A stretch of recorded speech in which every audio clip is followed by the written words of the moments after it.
me try again to do this little walking toward the town of Mount Hope. This is the town I grew up in, and I still live here. People that's been following me on YouTube for a while probably knows that already, but then I got a lot of new subscribers since the last time I done a walking tour video of Mount Hope. But something is what I was pointing out, this is brand new sidewalk that's never here before. Well, that up there has been here for years, but from the corner of the building here to the fence there's a whole stretch of sidewalk. This is just pavement and for a little parking area. And they just recently redone the sidewalk and put actual nice sidewalk into the doors to call Heritage Discovery Center. Oh, by the way, before they renovated this building, that one in the end was the actual garage door where you could drive vehicles in there. Because this building was originally a garage for, I can't remember the name of the car dealership, that opened up in the 1920s and was still going through the early 70s. Actually, early 60s, I think it's the early 60s when they shut down, they moved to Oak Hill. Early 60s or early 70s, I'm not sure which. I try to remember the history of the town I live in, about remember all the details. I know a minute ago I walked as far as the bank trying to do my video and realized I wasn't even recording the whole time. That kind of made me a little bit mad. But something interesting, the Mount Hope Christian Church. The original Mount Hope Christian Church was a wooden structure, survived the fire of 1910. Only to burn down a few years later in a completely separate fire that had nothing to do with the March 24th, 1910 fire, and was rebuilt. But at the time, they were in the process of rebuilding the town, so I'm sort of scared a lot of people, because I'm sure the 1910 fire still in your minds, because only like 2 or 3 years after that. Luckily, it didn't spread like it did that one day. But there's A's department store, which has been antiques. Today's has been an antique store. Probably, I don't know how many years now. I forget what year they opened. But I remember in the 90s getting stuff there for school, because they were still open in as late as 1997. Okay.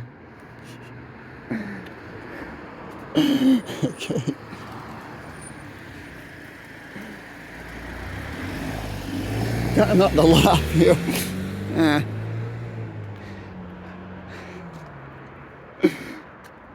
Somebody I tried talking to get paid for some work I did. I think they're running a little bit late for work. Try not to lie, because my sister used to do that all the time. I don't know if she still does. I think she's better at getting to work on time, though. I know the old movie theater. Sadly, if something's not done soon, it could collapse. The roof is crumbling. It's got holes in it. I was told they're trying to get a grant. If they get approved for the grant, they'll fix up the movie theater. The problem is the roof ain't gonna make it if they don't do something soon. All we need is a big storm, drop a couple feet of heavy wet snow, and the roof is going, because the whole entire middle is actually bowing. And I remember when somebody knocked those windows out, you could actually hear water running inside before they nailed that door shut.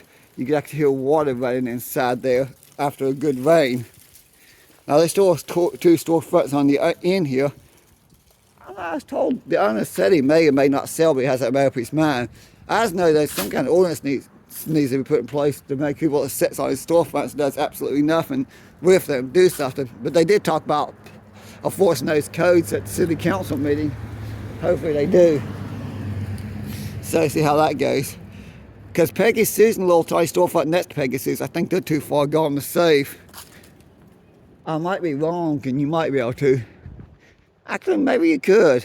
If one had the money and resources, they could probably save the outside the building, get the inside and put everything on the inside brand new and safe to sell at the building. Because everything inside the roof caved in all those years of water leaking.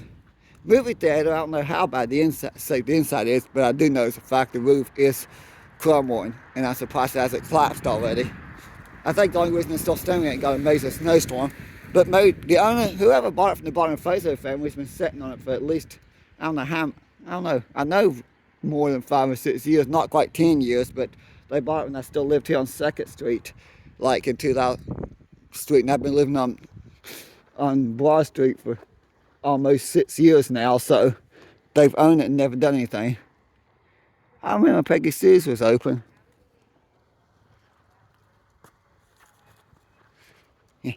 I know Ed and Melissa have these 2 storefronts. Occasionally he opens that one, but they do a lot of work in the office building. That one you get a lot of stuff. You can get a lot of home improvement stuff pretty cheap.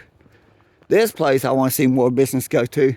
It's a nice little thrift store open Wednesday through Saturday. They close Sunday, Monday, and Tuesday, but open Wednesday through Saturday. They got a lot of nice stuff there. If I can get a little extra money, I need to go there and do a little bit of Christmas shopping, because there's nice stuff there and make good Christmas gifts. Yeah, it's Wednesday now, so they'll be opening up in a couple hours. That might one of these days, if you don't mind, I might do a sort of little video inside there, like I make sure I don't mind first. Because people are funny about that. You have to get permission. You definitely want to get permission storefronts. It's perfectly understandable, because you own a business, don't want random people just doing random videos.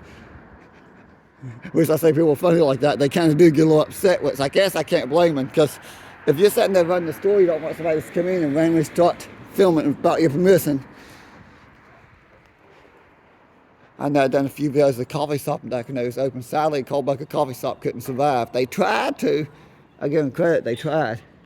It's just, couldn't get enough business. I know Giuseppe's, the original owners, couldn't open back up after, well, I'll say after 2020, because 20. And then the new owners, he shut down on purpose. He could have kept going, but he shut down by choice. He just didn't want to keep going. Basically, to make the long story short, he truly did. He could have kept it going. Yeah, you got that little storefront there, which is now the music store. I miss Kirk's store, but well, Kirk's still there a lot, even though he don't have his business anymore. I think this is where he's getting up in years and his health's declining. He had to quit running the business. But at least he leased the storefront out to somebody, the appliance store. I wish more owners would do like him, just lease or rent the storefront and let people use it instead of letting it sit. That would be nicer. You know, Bonbons is a work in progress, because Dean and Doug is trying so hard to get them ready. They'll be selling them, because it was like, I think it's 2015 they're still open. Now this guy gets on my nerves, because I tried so hard to work a deal with him, because about a year ago, I was a little bit better off finance than I am now. And I tried to work out a rent-to-own deal with him, or some kind of deal to buy the building, but he will not call or return anybody's texts or phone calls. Because if I could do the deal with the guy, I could actually do some work on the building, get some, and start put a little business in there. At this current moment, I gotta get my finances back in order, because my financial situation at this moment, I don't think I can buy anything like this. Once I get a little back ahead in the bills and can get a little bit put up in savings, I'm gonna start looking for a storefront here again. That's the main reason my antique business is in Beaver Creek. I enjoy having it there, but the business there, but I cannot get a place here in town. If I could get a place here in town, I would do something and have a storefront here. I wouldn't want to be there all the time, so I'd probably end up having to pay somebody to run it for me. But 2 things I gotta do: number one, the most important, get my financial situation to improve. Number 2, find the place I could use to put the business here. Although Dean and Doug, if they sell bonbons, I have no idea if I can get approved to get them or not. I kind of wonder, they still all see 3 storefronts, what they want. I'm tempted to see if I can get a business loan and do something. One could put the storefront, could put the antique business in one, and lease the other 2 to somebody else who wants to do a different business. Upcoming online auction. For more information, visit entrustedauctions.com. I talked to one guy who wants to put a grocery store in town. I kind of wonder if he will. He talked about that, and I think it'd be pretty cool if he could. Yeah, Bonbons was a grocery hardware store for years. Okay, there's the screen door. I noticed a few days ago the screen door was gone, and now the screen door's over there. Which, I don't know why they're selling the screen door. It's part of the building.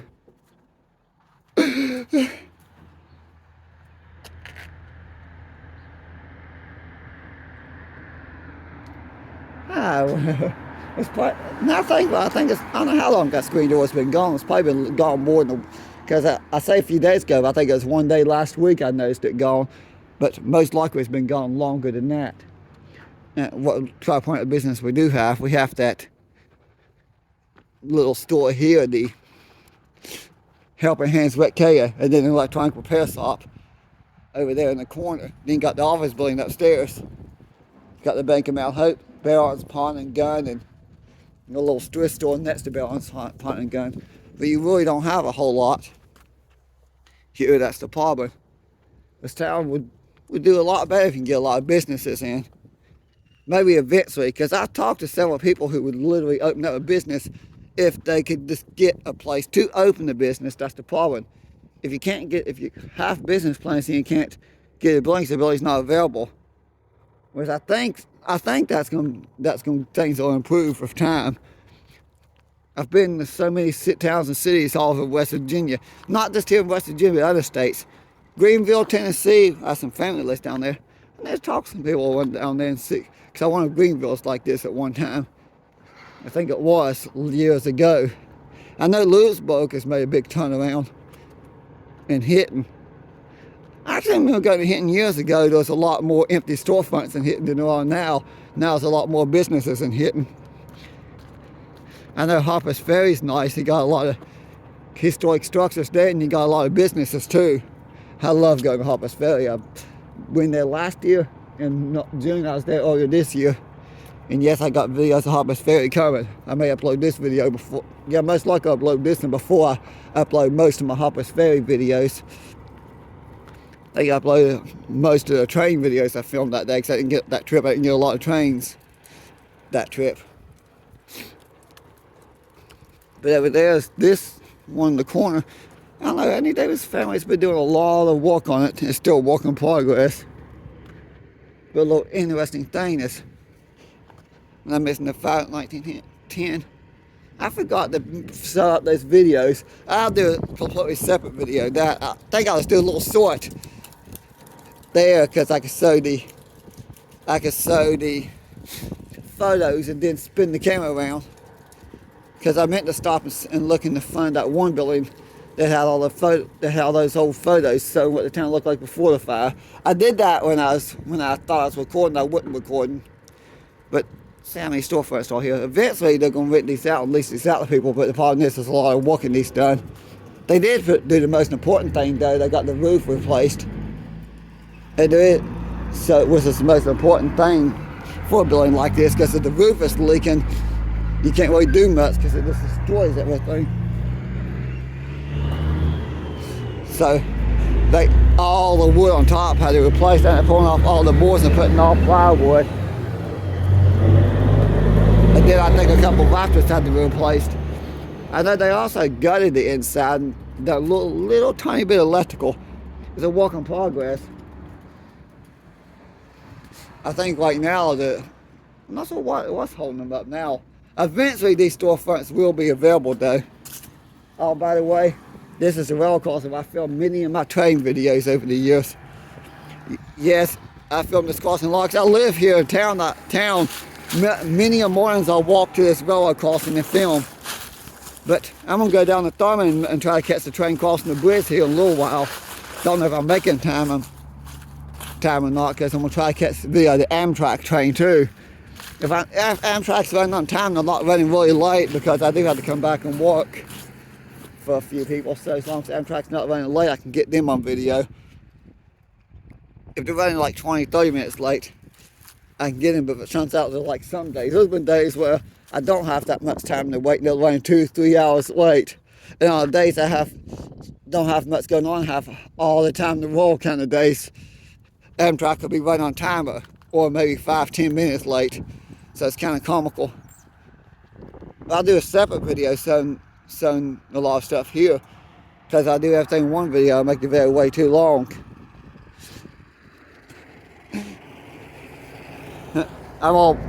But good place to end where I do most of my train videos.